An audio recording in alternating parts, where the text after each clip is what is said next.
Agradecendo a presença de todos, agradecendo a presença dos nossos amigos que também nos acompanham, nos seguem de modo remoto, seja através da página do Facebook do Sr. Aurélio Robles, seja através da página do Facebook da Rádio Comunidade Vida Nova. Lembrando que todas as nossas exposições, sejam elas as de domingo, sejam também as de segunda-feira, depois elas são salvas lá no YouTube. Então, para quem quiser assistir as palestras anteriores, é só colocar no YouTube Centro Espírita Pátria do Evangelho, que lá tem todas as palestras salvas. Tá? As nossas reuniões de forma presenciais, elas acontecem aos domingos, às 9 horas da manhã, com o posterior trabalho de passes, e às segundas-feiras, às 10 para as 8 da noite, depois também com exposição e depois também com os passes presenciais. E às quartas-feiras, às 2 horas da tarde, através do plantão de passes. E depois de forma remota, às quartas e quintas-feiras à noite, às 8 horas da noite, né, das 8 às 9, de forma online, né, onde quem tiver interesse é só deixar um telefone com o número de WhatsApp. Antes de a gente então iniciar a exposição de hoje, eu convidaria a todos para que nesse momento possamos buscar elevar o nosso pensamento até Deus, nosso Pai, até Jesus, nosso Mestre, e agradecidos que somos por mais essa oportunidade, por mais esse dia que se inicia, por essa casa que nos acolhe, pela espiritualidade que com certeza preparou esse ambiente para que quando a gente já chegasse aqui, pudéssemos, né, ser envolvidos nesses fluidos, nessa energia tão boa que advém do alto, e que essa mesma espiritualidade possa nos intuir no melhor entendimento da exposição dessa manhã. Crentes, portanto, Jesus, no seu amor, né, e na sua presença, nós pedimos a sua permissão para iniciarmos os estudos dessa manhã. Seja conosco e que assim seja. A gente estava falando, né, dentro da escala que foi feita, sobre êxtase, né, e daí nós paramos na questão 443, porque as próximas são um pouquinho mais extensas, para não ficar, na época, uma exposição tão longa, né? Então, só lembrando, o êxtase, né, ele vem depois do estudo de sonambulismo, né, onde o sonambulismo, o espírito, ele já está um pouco mais desligado, por assim dizer, do corpo, e o êxtase em estado mais profundo, esse desligamento, né, como se ele quase já estivesse desencarnado. Então, o espírito ele já consegue ter uma melhor... Eu acho que está dando microfonia. Né? Não? Então é o meu ouvido, cara, é a gripe. Tá tudo bom? Ele já consegue, é como se ele quase já tivesse totalmente desperto do corpo, né? Já tivesse desencarnado, mas ainda há aquele fiozinho, por assim dizer, ainda há a ligação entre perispírito, né, que é o corpo espiritual, e o corpo material, né? Então ele ainda existe, a vida material, a vida orgânica, ela ainda é presente naquele corpo. Tá? Então, na questão 443, Kardec faz o seguinte questionamento à espiritualidade. Pretendendo que lhe é dado ver coisas que evidentemente são produto de uma imaginação que as crenças e os prejuízos terrestres impressionaram, não será justo concluir-se que nem tudo o que o estático vê é real, né? Qual que é a pergunta que Kardec faz aqui? Nós podemos, em estado de êxtase, né, ou seja, quando a gente já está desperto da matéria, né, a gente já está um pouco mais desligado, estamos enxergando e vivenciando de forma mais plena do ponto de vista espiritual. Eu consigo ainda assim, com que a minha imaginação, ou eu consigo ainda enxergar coisas que não são reais? Né? Por quê? Eu consigo ainda imaginar e enxergar aquilo que eu gostaria de enxergar, né? Igual num sonho. Eu consigo, tudo aquilo que eu sonho de fato eu vivenciei no mundo espiritual? Né? Nem sempre. Né?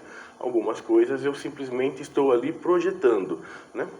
E daí a resposta é, o que o estático vê é real para ele, mas como seu espírito se conserva sempre debaixo da influência das ideias terrenas, pode acontecer que veja a seu modo, ou melhor, que exprima o que vê numa linguagem moldada pelos preconceitos e ideias que se acha imbuído, ou então pelos vossos preconceitos e ideias, a fim de ser mais compreendido.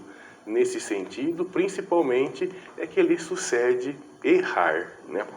O que ele fala aqui, então, né? Nós ainda estamos muito ligados às nossas imperfeições, né? Ligados à matéria, ligados a esse plano, né? E muitas vezes a gente acaba projetando algo, né? Eu acabo entendendo algo que não seja real, né? Por quê? Porque ainda é a minha imperfeição que faz com que eu analise aquele fato, né? Então, por exemplo, eu consigo hoje visualizar um determinado caminho e entender que aquele caminho seja certo ou seja errado de acordo com o meu ponto de vista, mas não quer dizer que esse ponto de vista ele seja correto, né? Por quê? Porque ainda são as minhas imperfeições, ainda é o meu conhecimento que está fazendo com que eu decida sobre determinado fato, né? Assim como no nosso dia a dia, né? Quantos e quantos fatos a gente presencia e a gente acaba julgando, né? Sem entender de fato o que está acontecendo ali, sem entender de fato quais são as essências daquelas pessoas, sem entender de fato o que aqueles espíritos precisam passar, sem entender de fato qual que é o projeto daquele fato, né? E a gente acaba julgando de acordo com a nossa imperfeição, né? Assim também acontece tanto em estado quando a gente está desperto, por assim dizer, né, que nem agora aqui, estamos despertos do ponto de vista material, né, o corpo tá desperto, o espírito está agindo plenamente sobre o corpo, quanto também no estado de êxtase, né, quando o espírito já está mais liberto da matéria. Porque só lembrando, né, não é o estado que faz com que o espírito seja melhor ou mais inteligente ou mais evoluído moral, é o espírito que assim o é. Assim como a morte, o desencarne não transforma ninguém, o estado de êxtase, de sonambulismo também não. O espírito ele simplesmente ele está mais liberto da matéria, mas o Fábio ele é o Fábio independente da situação que ele esteja, seja encarnado ou seja desencarnado. Os seus erros e os seus acertos, eles independem da matéria, né? É óbvio que quanto mais desperto, quanto mais liberado dessa matéria eu esteja, teoricamente, menos influência ela deveria exercer sobre mim. Mas varia de acordo com cada espírito, varia de acordo com cada nível evolutivo. Então quase tudo se mostra dentro da realidade para que ocupa a sua mente, mais ou menos ligada à Terra. Entretanto, essas diferenças ou falhas, se assim podemos chamá-las, existem em todas as funções mediúnicas, de todos os médiuns, sem exceção, né? Por quê? Porque ainda há influência do médium, ainda há influência do seu estado evolutivo, daquilo que ele acredita, dos seus preconceitos, das suas crenças, das suas raízes, né? Eu acabo interferindo muito naquilo que eu comunico, naquilo que eu deixo passar e naquilo que eu também acabo atraindo para mim mesmo. A filtragem mediúnica pode também apresentar deficiências. Os médiuns precisam do amparo dos leitores na compreensão e em suas preces endereçadas a todos os sensitivos em funções mediúnicas.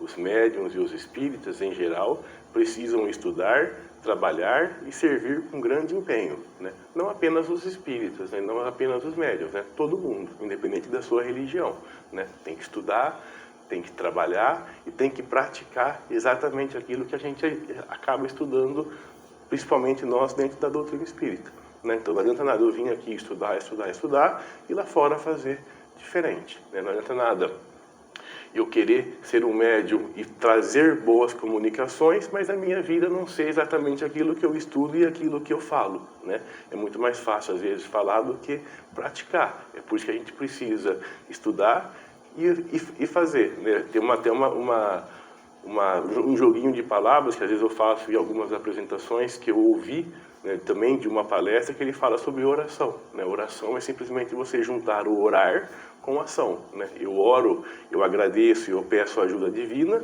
mas eu ajo também aquilo que eu estou tentando trazer para mim. Então o estático ele pode confundir as coisas que vê com as coisas do mundo que habita e com as quais está envolvido. O condicionamento é uma verdade que pode interferir na filtragem que ele recebe do mundo espiritual, né? Trazendo para o nosso mundo hoje, né, fazendo uma analogia, por assim dizer, quantas e quantas vezes a gente não lê um texto, né, duas pessoas leem o mesmo texto e cada um entende aquele texto de uma maneira diferente, né? Assim também acontece no mundo mediúnico, por assim dizer, né? Algumas coisas eu posso simplesmente acreditar porque é aquilo que eu trago na minha bagagem e não ser uma verdade absoluta. Então, nem tudo aquilo que vem da mediunidade também é algo bom, por assim dizer, né? Ou algo inteligente, ou algo evoluído. Você precisa fazer o filtro, né? Como tudo na nossa vida, né? Quando alguém me dá um conselho, eu vou pegar aquele conselho que a pessoa deu e eu vou avaliar se aquilo é bom ou não para mim, né? Isso também serve para o mundo mediúnico, né? Quando vem uma lição, quando vem um ensinamento, você tem que passar por um crivo da razão. Se aquilo de fato é verdadeiro, se aquilo de fato é bondoso, se aquilo de fato é caridoso. E daí continuando, então, na 444, Kardec pergunta: o estático, né, a pessoa que está nesse estado de êxtase, por que confiança se pode depositar nas revelações dos estáticos? Né? Então, que confiança eu posso trazer nessas comunicações mediúnicas em estados de êxtase? Eu posso confiar, posso não confiar, devo seguir, devo trazer isso para a minha vida, devo abandonar, devo excluir? Então, o estático está sujeito a enganar-se muito frequentemente, sobretudo quando pretende penetrar no que deva continuar a ser mistério para o homem, porque então se deixa levar pela corrente de suas próprias ideias, ou se torna joguete de espíritos mistificadores que se aproveitam da sua exaltação para fasciná-lo. O que ele fala aqui? Muitas e muitas pessoas querem ser algo acima daquilo de que efetivamente são, né? Ou querem trazer conhecimentos que estão muito acima daquilo que elas possuem, ou querem trazer revelações que estão muito acima daquilo que nós precisamos que seja revelado, né?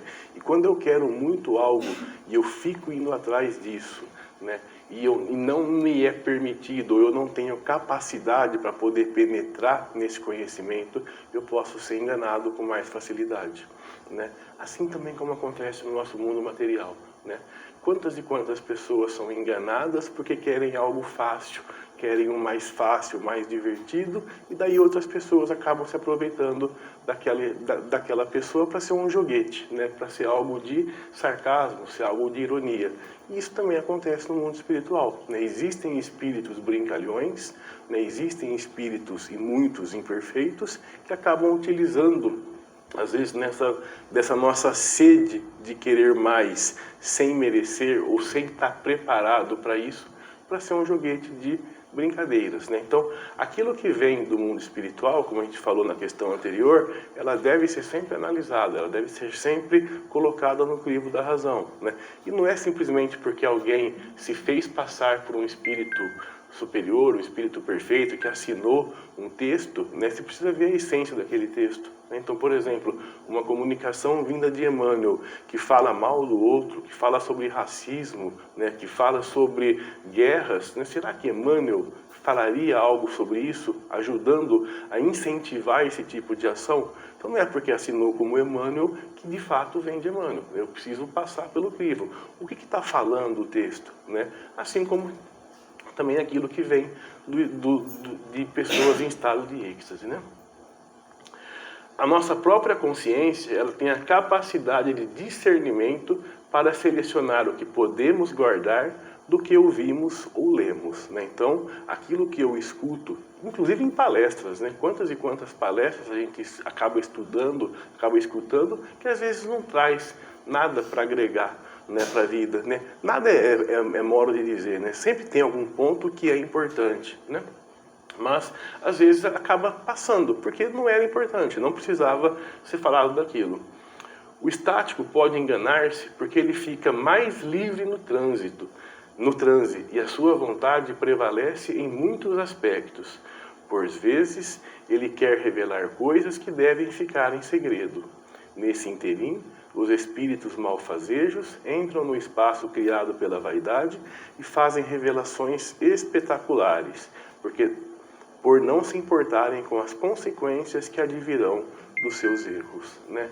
assim também como no mundo material, né? Porque a gente sempre fala disso, né? Assim também como no mundo material, porque os dois mundos são habitados pelos mesmos tipos de pessoas, né? Por espíritos, né? A diferença é que uns encarnados, uns na matéria e outros desencarnados, outros já no plano de erraticidade, no plano espiritual, né? Mas como a matéria ela simplesmente influencia sobre o espírito, mas ele é aquilo que ele é, eu posso errar aqui e eu posso errar também do lado de lá. Então, por que novamente, né, ele fala que a gente pode ser enganado por essa nossa vaidade, né? Às vezes eu quero tanto que aquilo que eu acredito seja verdade, né, e não é, que vem espíritos que se comprazem com esse mesmo ideal, com essas mesmas ideias e ficam ali alfinetando e trazendo essas ideias erradas para a gente poder disseminar, né? Por isso que é importante sempre estudo, vigilância, fazer boas ações para atrair para nós espíritos melhores, para atrair para nós espíritos que de fato nos ajudem. Na próxima questão, na 445, que deduções se podem tirar dos fenômenos do sonambulismo e do êxtase não constituirão uma espécie de iniciação na vida futura? A bem dizer, mediante esses fenômenos, o homem entrevê a vida passada e a vida futura. Estude-os e achará o aclaramento de mais de um mistério, que a sua razão inutilmente procura devassar, né? Então Kardec faz uma pergunta aqui sobre sonambulismo e se eles não vão ser uma espécie de como vai ser a vida no mundo um pouco melhor. Então, no mundo um pouco mais evoluído e menos influente a matéria com o espírito, esses fenômenos de sonambulismo e êxtase, ou seja, que eu fico como se eu estivesse saindo e voltando para o corpo, saindo e voltando para o corpo, eles não serão de uma maneira muito mais simples, né, e muito mais eficaz. E daí a espiritualidade responde, né, que o homem ele tenta ver dentro desses fenômenos, né, algo para estudar o que se passou e aquilo que vai acontecer, né? Mas basicamente ele fala o seguinte: viva hoje, né? Faça o que você tem que fazer hoje, né? Deixa o amanhã para quando chegar amanhã. Pega o que você errou no passado, o que você acertou, melhore esse hoje, e daí, na frente, né, que vai ser mais um mistério de como que é essa vida, quando chegar lá a gente vê. Então Deus, quando coloca um véu entre a vida atual e o passado, Ele tem uma razão para isso. Ele espera que fortalecemos os sentimentos para suportar a verdade. O estático consegue ir no passado, sua consciência se abre e ele vê o que passou em vidas pretéritas. Em muitos casos, isso lhe serve de estímulos. Em outros, traz-lhe aborrecimentos inúmeros, capazes de fazê-lo mesmo partir fora da época para o mundo espiritual. Aí ele terá que voltar em piores condições, às vezes sem o dom de sonambulismo ou mediunidade reveladora, né? Então, aqui é um alerta, né, para aquelas pessoas que têm essa mediunidade um pouco mais aflorada, que muitas vezes aquilo que me foi colocado como um véu é porque precisa ter esse véu, é porque ele precisa ser escondido, é porque ele precisa ser momentaneamente apagado, né? Porque se eu começar a enxergar tudo aquilo que eu errei no passado, talvez essa carga seja muito grande para eu poder suportar agora, né? E daí eu vou acabar cometendo algum ato que seja mais prejudicial ainda para a minha própria existência, né? Então tudo na vida, tudo que acontece com a gente, ela é perfeita, né? Deus criou, né, o nosso corpo, né? Ele criou o mundo como nós vivemos, o mundo como nós habitamos, né, da forma exatamente como ele precisa ser, e perfeito dentro das condições que nós precisamos vivenciar, né? Quando eu falo perfeito é porque está em sintonia, né? Alguns corpos possuem algumas dificuldades, possuem alguns erros, por assim dizer, mas não são erros divinos, são erros calculados que precisam estar naquele corpo, são imperfeições que precisam estar ali para a pessoa poder fazer as provas, as missões, as expiações pelas quais ela se propôs a agir, né? E quando eu tento revelar algo, né, que até então eu não preciso que seja revelado ou que não deva ser revelado, muitas vezes é para o meu próprio prejuízo, né? E nunca, ou quase sempre nunca, para o meu benefício.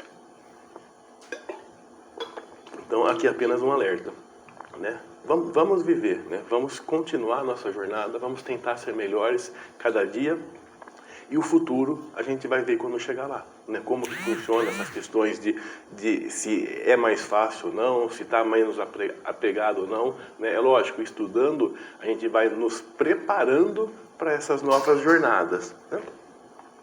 E depois na última questão, na 446, poderiam tais fenômenos adequar-se às ideias materialistas? Aquele que estudar de boa fé e sem prevenções não poderá ser materialista e nem ateu, né? Por quê?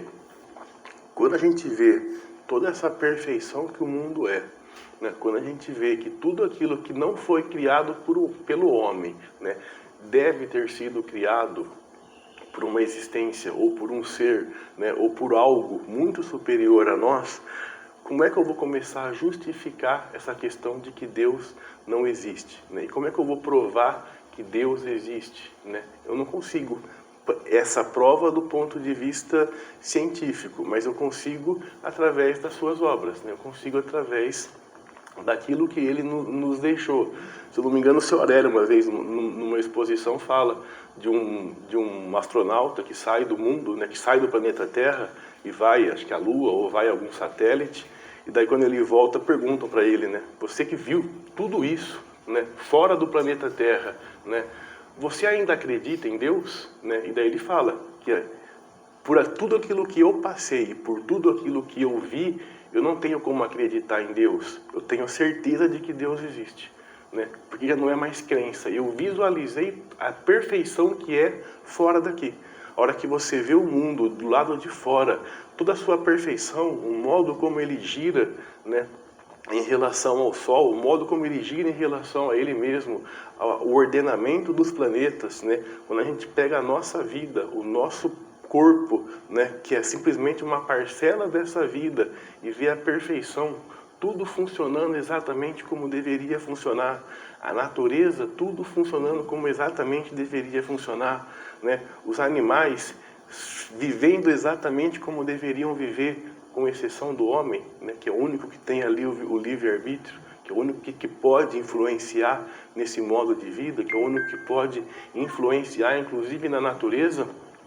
Não tem como falar que não existe esse ser supremo. Não tem como falar que não existe, né, toda essa perfeição, e ela veio simplesmente do nada. Ela veio simplesmente do acaso. Ela veio simplesmente de uma explosão, né? A ciência provar de como que o mundo é feito, né, em nada tira a grandeza de Deus, né? A ciência provar exatamente como o corpo funciona, em nada tira a grandeza de Deus. Eu simplesmente começo a penetrar num conhecimento de como que as coisas orgânicas funcionam, mas eu não consigo, por exemplo, criar essa vida orgânica. Eu não consigo trazer de volta ali algo que já morreu, algo que já desencarnou, certo? Então, quem procura estudar de boa fé todos os fenômenos da vida, que são incontáveis, firma a sua fé no alicerce da razão e põe estar em conta as histórias que a vida continua em todas as direções do existir, né? Então, quando eu de fato me lanço nessa boa fé e eu começo a entender e a tentar penetrar e ajudar na criação, né? Porque o homem, assim como tudo que está vivo, tudo aquilo que está na natureza, ele ajuda na criação do dia após dia, nas transformações do mundo, de como ele deve agir.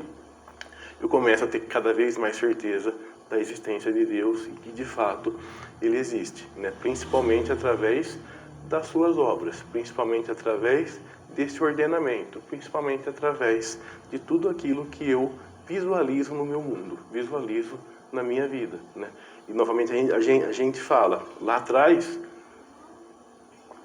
pelo menos eu tinha aprendido que o mundo foi criado em 6 dias e que Deus diz que não sou no 7º, né?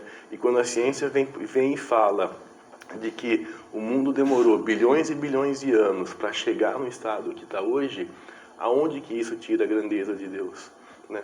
Quando a gente acredita que Jesus fazia milagres, e depois vem a ciência e consegue comprovar a existência do espírito e comprovar a existência do magnetismo, onde isso tira a grandiosidade de Jesus, né? A sua forma de agir, o seu poder, por assim dizer, né? Não é porque eu entendo algo que aquilo deixa de ser grandioso.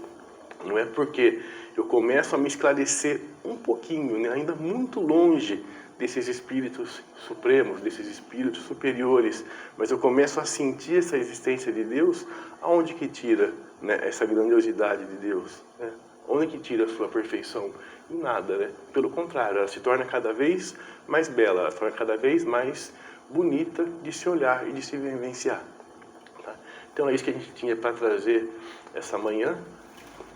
Finalizando então a exposição sobre êxtase, né? E agora a gente vai, para quem está de forma presencial, para o trabalho de passes, lembrando-se que depois dos passes a gente faz a nossa prece de encerramento. No mais, muito obrigado a todos e um ótimo domingo.